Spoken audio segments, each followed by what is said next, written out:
Okay. Welcome, everybody. So tonight our topic is In Search of a Spiritual Writing Style. Let me give you a little background. I first learned this work in Stuttgart, Germany. And what I learned is I went to Germany to study Rudolf Steiner. And usually you go to Germany to study Steiner because most of his works are in German. And I had graduated from the Waldorf School, and I had questions about spirituality and reincarnation, etc. So I went to the seminar, and when I went to the seminar, we were studying Steiner's basic books, which, Philosophy of Freedom, Occult Science, Theosophy. I had a great teacher. His name was Frank Teichmann, and we went page to page and had wonderful discussions, and we covered the content. And while I was at this institution in Stuttgart, I met a man in the library. His name was Floren. And Floren was the man who spent his whole life figuring out what a spiritual writing style is in Rudolf Steiner's work. So I had studied with Floren for about 7 years, and I learned the basics of Steiner's writing style.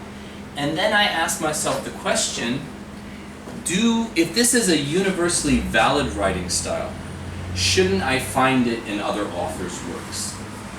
So let me give you a little background to that.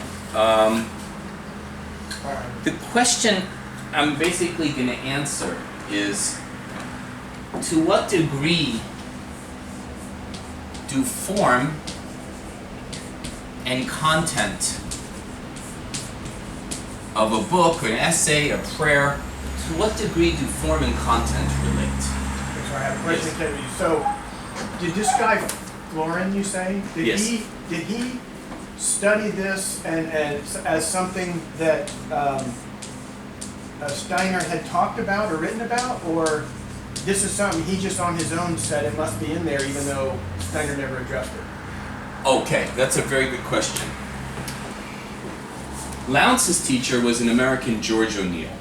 George O'Neill, as a young man, actually saw Steiner lecture when he was 17 in London, visiting his grandmother, who was a member of the Theosophical Society. And George O'Neill had a very unique education. His sister is the grandmother in Gone with the Wind. His dad was a lumber magnate who supported the expatriate writers, writers in England. He supported like Ezra Pound and a couple of other people. He was very wealthy, very eccentric. And this child of this lumber magnate got interested in anthroposophy, and he knew some of Steiner's inner circle, and they knew that Steiner left a question, what is living thinking? And that's how it started, and George tried to follow in Steiner's footsteps with Goethean observation of how a plant grows, anything that's this organic lawfulness. And George was very gifted. He was an amazing musician, studied with George Antheil, who was a famous composer in Paris at the time. George went to Spain with Hemingway and won a bobsledding trophy, which is evidently in Princeton. So George was around the cream of the crop of American writers and socialites. And so you imagine young George going to Dornoch and asking himself, what is a living writing style? And it's important that you ask that, actually, because I wanted to kind of digress. There was a book by a man called Mortimer Adler, and the name of the book is How to Read a Book. And George read that book, and it helped him immensely, because Adler basically said, when you read a book, you look for the thesis, and then you look at the argument, and then you look at the form of the book. And you do it very systematically. So if you're reading, it doesn't matter. Plato's Republic, there's a question Plato asks. Three Little Pigs. Three Little Pigs, okay. But more formal books, but really still. Like that. Okay. Yeah, it has to be a little, because Adler was really interested in getting people to discuss the great ideas. He felt that lifted them up. So George, with that background, looked at Steiner very objectively. Like, how does paragraph 1 relate to paragraph 2?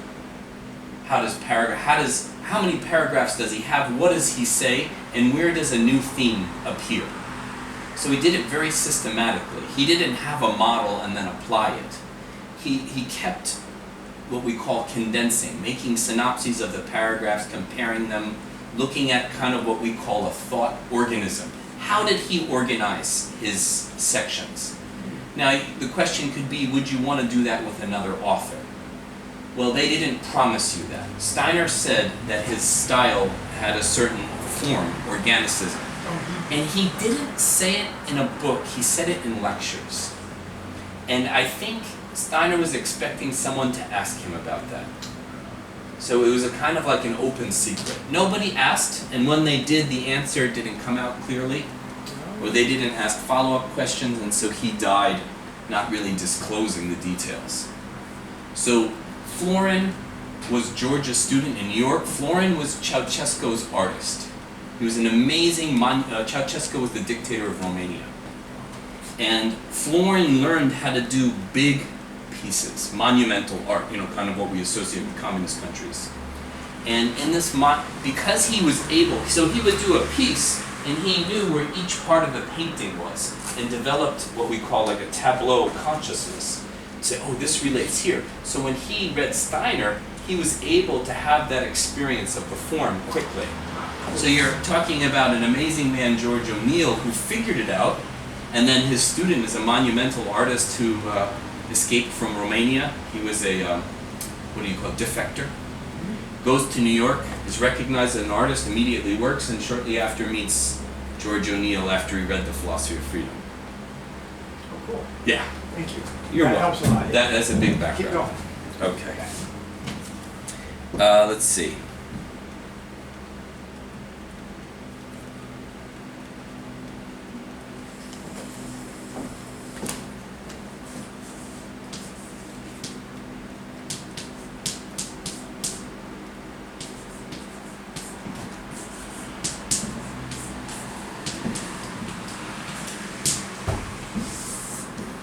So, my next question is, if this in search of a spiritual writing style, who is considered a spiritual author and what makes them that? So if does anyone have a favorite spiritual author? Or who would be considered a spiritual author? What's the problem with that question, if there is one? Thomas Aquinas. Okay, let's say Aquinas is a really good example, because Aquinas had absolutely rigid forms he followed. I don't know if you've read. Has anyone here read Aquinas? Yeah. Right? So he has to start with like premise and brings the other person's argument, and he can't just end with his conclusion, he has to build up to it. Mm-hmm. So Aquinas is a true, he's not so much a spiritual author, you could say he is, because he did have actually spiritual gifts. So if anybody knows Aquinas' biography, he was channeling all the time. When Aquinas was asleep, they were taking notes of what he said, right? So he's not an average churchman. He's no Occam, right? Had 4 people constantly writing what he was saying. Yeah. So there's a good chance that you might find some form, but Aquinas also didn't hide the fact that he had a form, and it was an argumentative form, which is fine, right? He kind of refounds Western civilization and law and other things. But okay, let's leave him. But it's a good example but he's too easy, right? Because he follows a form. Who would be another spiritual author? It's a good, it's a good question in the sense of the first people I think of that fall in the category of spiritual are people like Buddha, Jesus, whatever, but they weren't writers. Right, but let's cover some of the, let's say with Jesus and Buddha. Okay, so we're talking Matthew, Mark, Luke, and John. Alright, so you have the gospel writers. What's the problem with that? But the gospel writers, that's who we think of as spiritual writers, whether they're leaving all the academic discussion, did Mark really write that, Right, okay, exactly. let's say he did or didn't, right? But that's who we think of, gospel writers, the writers of the Old Testament. So coming back to this, after studying Steiner, I went to the gospel writers. And I found one book that actually explores this in detail, and his name was Bullinger. And this brings up a kind of problematic topic, because Bullinger finds the same type of form that later Steiner has in the Bible. And Bullinger says, Jewish scholars from Spain and other Christian scholars had figured out that this existed, and we're going to go over some of that later. So why Steiner, knowing what he knew, and he was a contemporary, Bullinger finished his work in 1890, so Steiner had time to, but why didn't he touch Bullinger's work? I'm not sure. He was a well-known church figure and part of the Anglican Church. But Bullinger has the same diagram Steiner uses, and saying the Bible is chock full. There are exceptions, and I'll go into a little bit of that later. But we start to find this what I'm going to come to later, in the New Testament, the Old Testament, and the ancient Greeks, especially in highly regarded texts. So you, for whatever reason, it's not in the first book of Moses where I thought I would find it, but let me come back to that. That's really important. I'm sorry, quick question. Does it matter if Moses was oral tradition versus an actual written effort? My personal thesis is no. Whoever compiled what Moses said was probably a very spiritual person and gave what Moses said a certain form or format. Not as literal, as clear as Thomas Aquinas, but very close. So you'll find, according to Bullinger's research, a lot of these forms in Old Testament chapters. And we know from research that most of the Old Testament stories come from other cultures, right? They're not particularly Hebrew, right? Yes? One was a polycanon with Buddha, that there's a definite form and a repetition. It's like each one, these often will say the same word, same thing, slightly differently, but it's very thematic, very formative. There's a definite technique that these authors, Buddhist authors, were using. I think, they are contemporaries to the Old Testament, which I didn't know. I always thought Buddha was like a million years before. But let's say the Greeks, Hebrews, and Buddhists, it must have been something just in the air, or they were told you should write this way. Because I've heard the same things about certain translations of the Hebrew Bible, that there are repetitions that are left out of England translations. So it has kind of not a hypnotic, but a mood that when you're reading it puts you into. And we do know that early Christians actually memorized the Gospels. It wasn't about understanding them, it was about incorporating them kind of rhythmically into your life. So I think, so we're seeing the same thing like 600, 500, 400 BC. This is starting to come up. I haven't looked at the Buddhist scriptures, but we all know, especially, is the Bhagavad Gita a perfect book? Probably. It's such a great book. I'm sure it has a great form. The Hindus gave it chapters. That's not an accident, probably, even though it comes out of a larger text. So I think there's a feeling that we all have that the chapters, the paragraphs, they're like breaths that are natural, that somehow stimulate the reader. So this comes to my next question is, if I could remember the English word, if you have a spiritual content, which I would call a quantitative, right? There has to be something qualitative. And for me, this qualitative is the form itself, the medium we use to deliver it, the writing style, whether it's Thomas Aquinas or the Gospel writers. It has, that for me is the qualitative. So I focus on that. So where many Steiner readers or Bible readers are mostly focused on the content, what he actually said, I would take a step back and try to feel out how the parts relate to the whole. That was Mortimer Adler's method, and that's what all of these other guys do. They're always going from the whole to the parts. And that's not how we're trained. Of course, you have to read a book or a poem linearly, but once you've read it linearly, you start to sketch out, well, look, this topic is related to this topic, and then you get like a gestalt. You get a picture. And when you start to see, oh, that relates to this, oh, it's a whole nother book. Did the author do that on purpose? You're having a conversation between the parts of a book. And then what Steiner said, you're actually talking to the author himself directly. So these are not superficial questions, right? These really, when you're willing to go that next step past the content, that's where we're going to try to at least go tonight.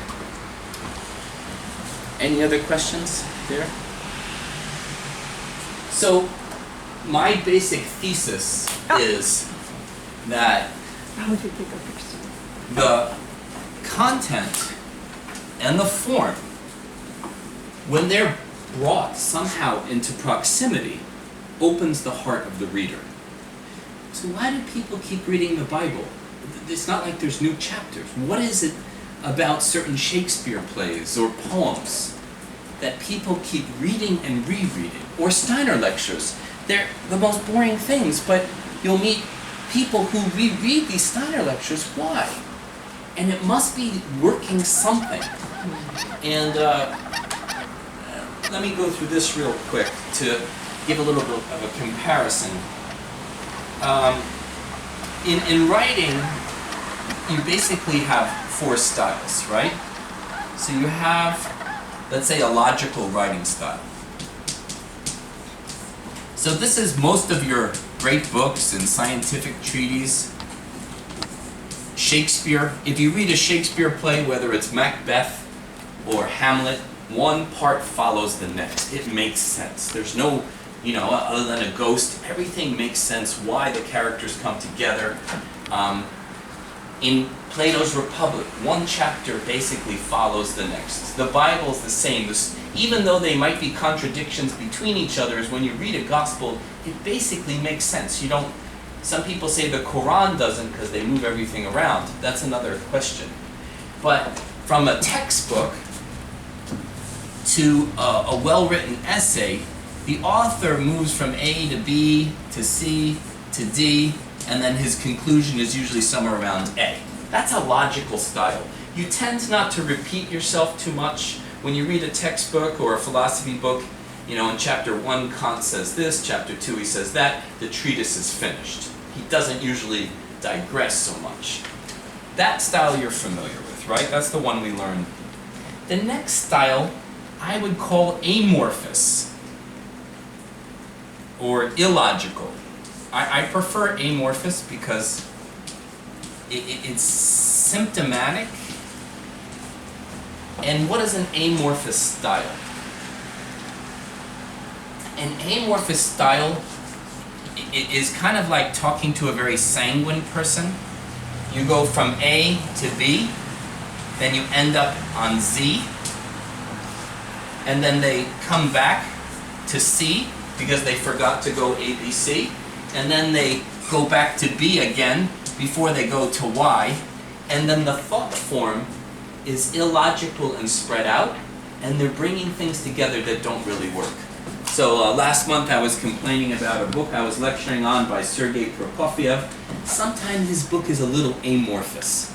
He brings in topics he probably should have left for another chapter.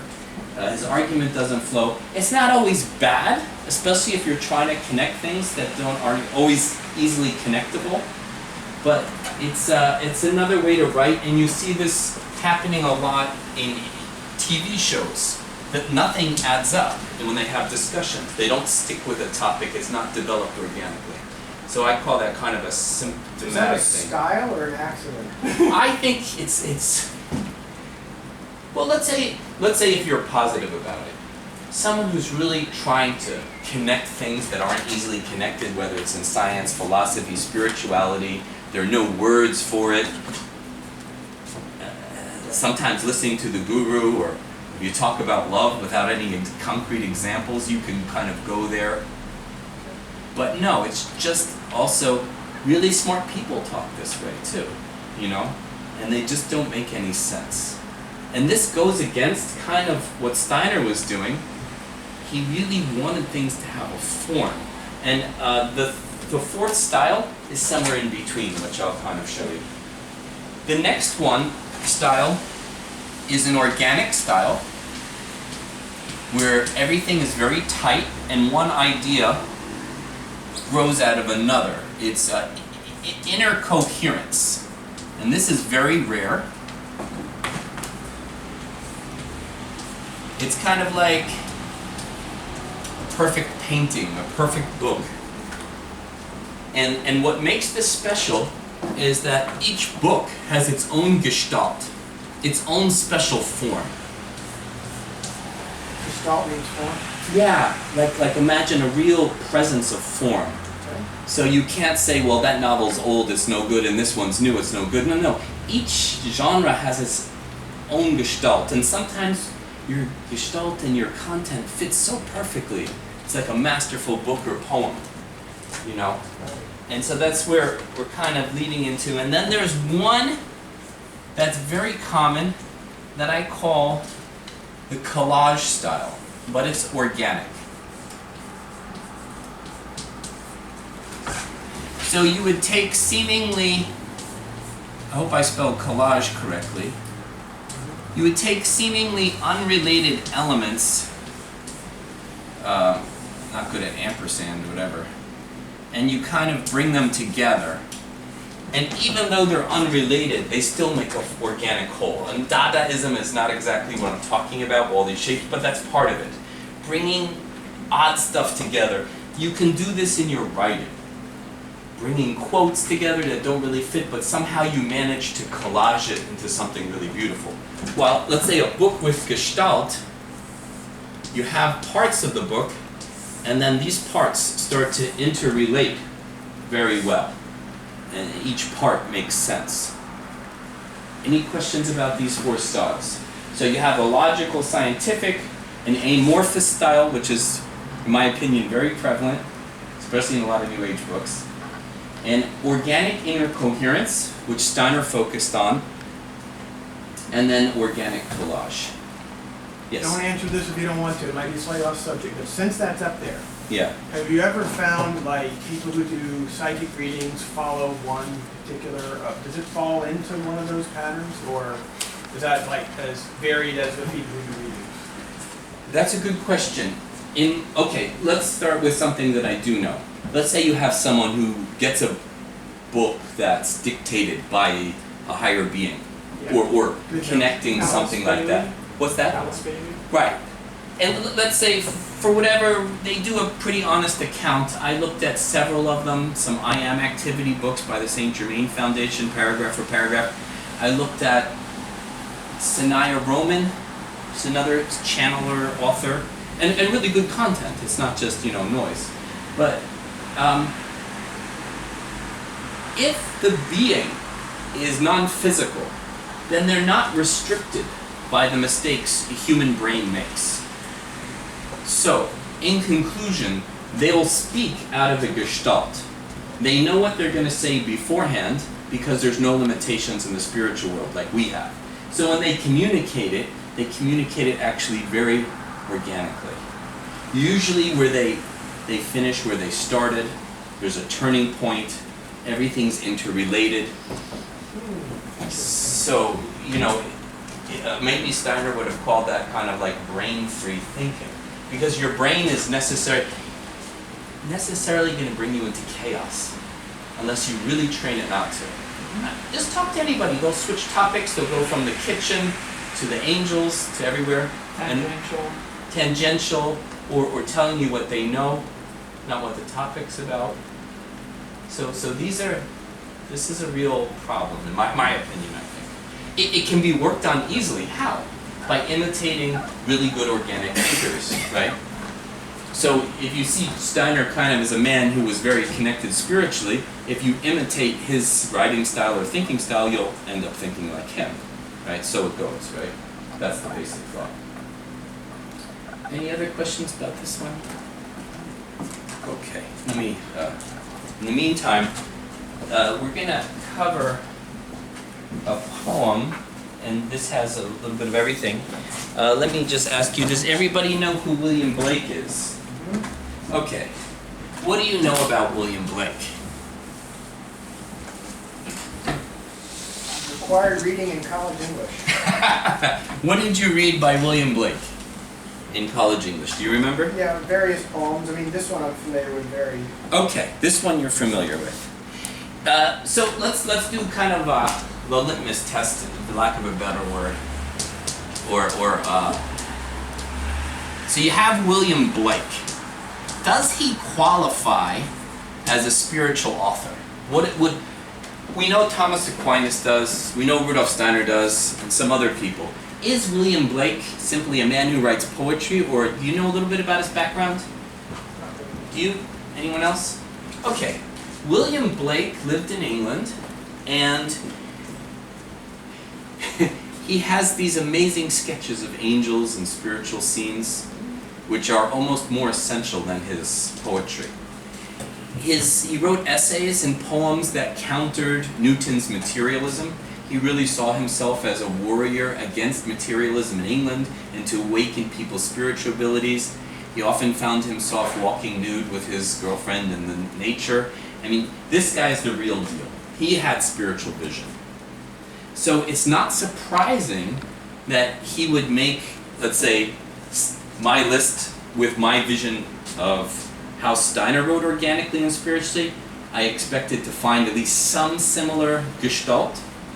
So William Blake definitely fits number one. He's definitely a spiritual guy. So whether he's connected to something higher, it's probable. We know from his art he definitely was, and the content of his poems. Number two,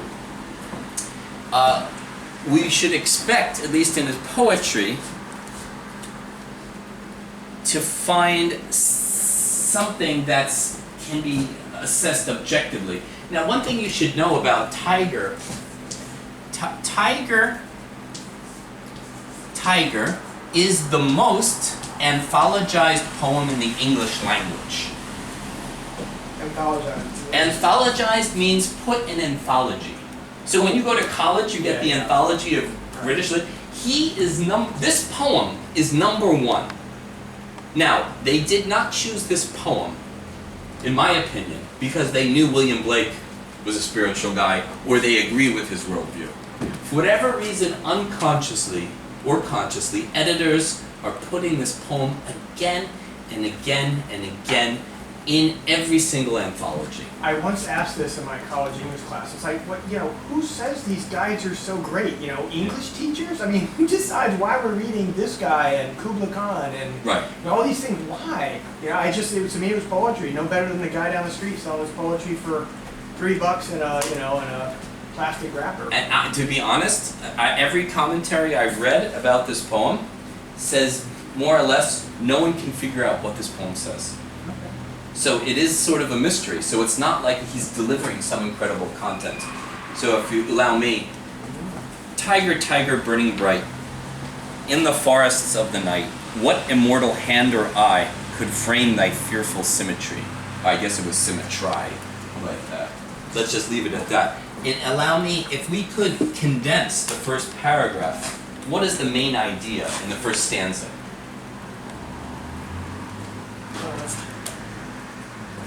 So we have a tiger. Where did it come from? Okay. God. Yeah, so what immortal hand or eye could so how did God make you, right? Mm-hmm.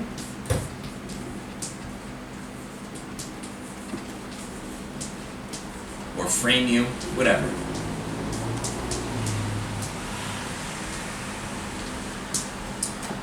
Let's try paragraph 2. In what distant deeps or skies burnt the fire of thine eyes? On what wings dare he aspire? What the hand dare seize the fire? Is there any? Can anyone find the meaning in that? What is the most essential thing? To me, where does the creator come from? Okay, and where does he come from? Like sky. Okay, fire. so skies. So you see how you're pulling out essential elements without a real message, right? Elements. Skies, fire, elements. Right? They are the places that we can't go. Okay, right? And So there you go. You got this, and then you'll start to then slowly, if we're following Steiner's method, or George, or Mortimer Adler, we're going to start to compare quality and message. So what could come in number 3? He says, and what shoulder and what art could twist the sinews of thy heart? And when thy heart began to beat, what dread hand and what dread feet? What could you pull out of that?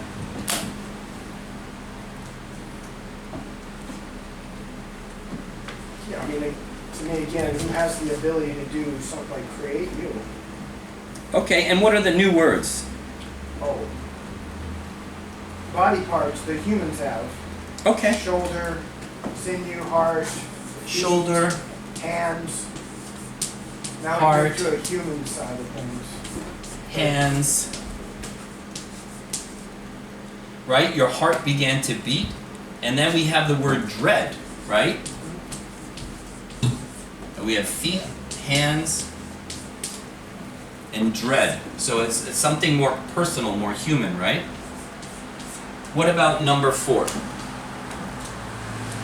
What the hammer, what the chain, in what furnace was thy brain? What the anvil, what dread grasp, dare its deadly terrors clasp? Now what happens here? Is there something new? Tools. Okay, we have tools. What else? Tools, we have a hammer, chain, anvil. So he's comparing it, right, to a kind of a Daring. man-made. What's that? Daring. Where do you see that? Dare its deadly grasp. Okay. So we also have emotional quality of daring. And dread again. Dread again. What else is in there? The grasp and clasp, right? And you have brain. So we're here, this side you have heart, and this side you have brain. Let's try number 5. When the stars threw down their spears and watered heaven with their tears, did he smile his work to see? Did he who made the lamb make thee? What could you say about that paragraph?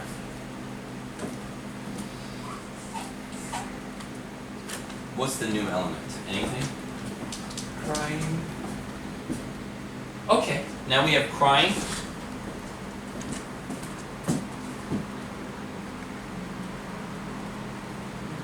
Question. Okay, but in this case, who's crying? What are in the first 2 lines? Stars. Okay, so now we have the stars, and what are the stars doing anything? They threw down their spears, right? Yeah. Whatever that means. And then he said crying, who's crying? The stars. In heaven, right? Well, no, the stars watered heaven with their spears. Oh, with your It's tears. their tears. Okay, Yeah. so I'm sorry, you're right. Heaven is the victim. And tears. Yeah, that's what I see here. I see victim, threat, and death. The lamb is the victim. Okay, now we have the lamb. You can't have the best poem in the world without Jesus, I'm sure, right? So did Go ahead. did the guy who made the lamb also make God? Or the tiger.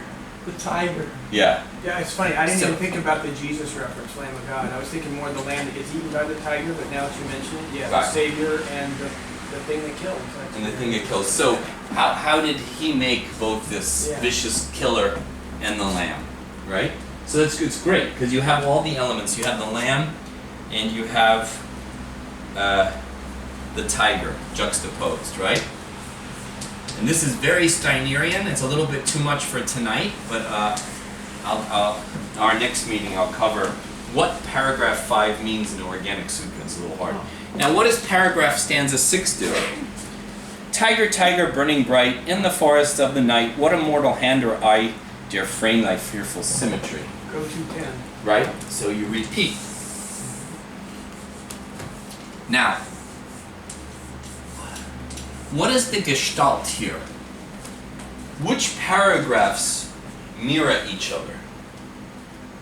1 and 6. Okay, so we have 1 and 6 are mirroring. Right? So you have kind of the beginning and the That's interesting. beginning repeated. The second and the fifth. Why the second and the fifth? Elementals, earth. Yeah. I mean, things that are not above, beyond. So we have the sky. We have the elements. What's number 5? Stars. The eyes. Where? The fire of thine eyes. Oh, and the yeah. In the water fire. their tears. Yeah. Of eyes, perfect, right? So you're starting to see the Gestalt is not arbitrary. And tears, the eyes are tearing, right? Excellent. Yeah. And you know how many times I wrote a book on this poem, and every time I look at it, and every time I listen to you, I discover something new. I'm like, eyes, tears, I never saw that, right? But I saw something else, but you saw something else. So no matter how many people look at this poem's form is starting to relate. So normally when we work with Steiner, we use colors. The introductory level is blue. The kind of elemental level is green. And what about paragraphs 3 and 4? They go together too. Why? Well, the furnace of the brain and the sinews of the heart, Yeah. and the beating of the heart and the anvil, the dread and the anvil. Yeah, excellent. So furnace of the brain, sinews of the heart, right? Yeah. So almost line for line, the thing matches up. Yeah. Line for line. There's an inference or a reference in the same area of thinking or in the universe that Yeah. each line. The clasping of the hands and the dread feet. Yeah, and the anvil and the, yeah.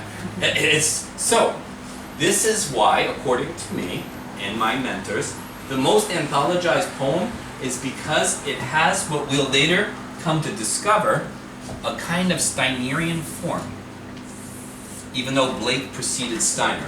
This form, according to Steiner, when you read this poem, because of these interrelationships, blows open your heart chakra.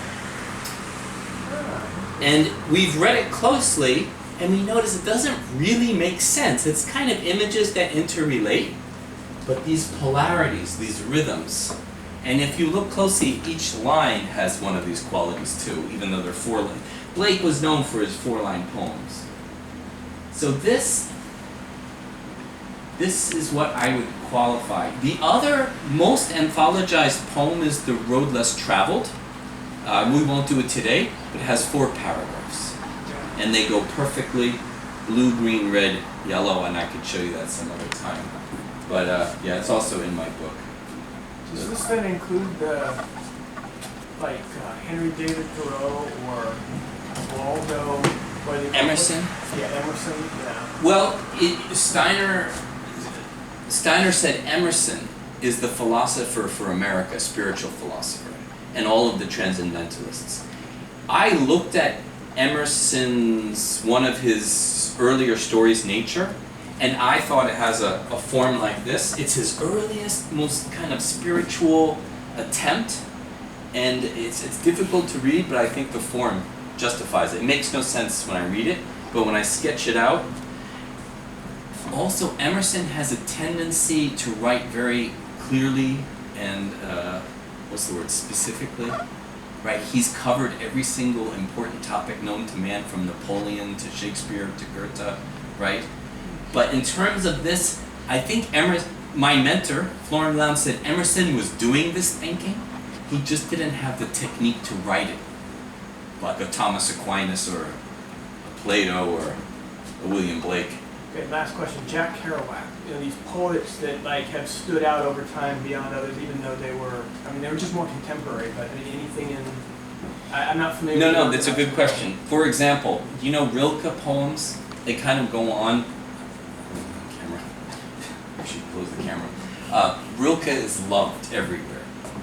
I don't know. But Rilke is this famous German poem, his little whatever. He's very special. I'm not totally into his poetry. However, that said, Rilke could qualify as amorphous poems. They go on and on and on. While Blake, who would be kind of our model, Rilke is not the most anthologized poet. People would say, well, he's sophisticated, he's later, this is a kid's poem. Whatever reasons you may have, there's something about some modern poetry that's working on something else. So you wouldn't go there to look for organic form. And it's kind of the classical music versus the jazz. Can jazz music be organic? And I think that's kind of a moot question. Of course it can be, because it's about how one part of the piece relates to the other, even if it's completely improvised. Steiner improvised his lectures when he gave them. However, his improvisation were based on forms. So Steiner would put a star in front of him. So this could be, if you start to bend this a little bit, you could make a square or something like that. Steiner would put a 5-pointed star, 8-pointed star, and he would lecture on the star or on the shape. I don't know what that means because I'm not so advanced in this work, but O'Neill figured out a lot of the geometric shapes of Steiner's earlier books. So there is a point of this work where, and I'm not there, so I can't tell you, where you do jump up and you are bringing stuff intuitively and you're giving your intuitions a form. I don't know how to do that. I know George did. They criticized George. He would lecture with his eyes closed and people thought he was just an old kook, but he was actually doing what Steiner could do. Yeah, and he's way ahead. He's a millennia ahead of his time. So in the future incarnations, we should all be doing this on some level, in our own way, not necessarily imitating what you're doing. Any questions about that?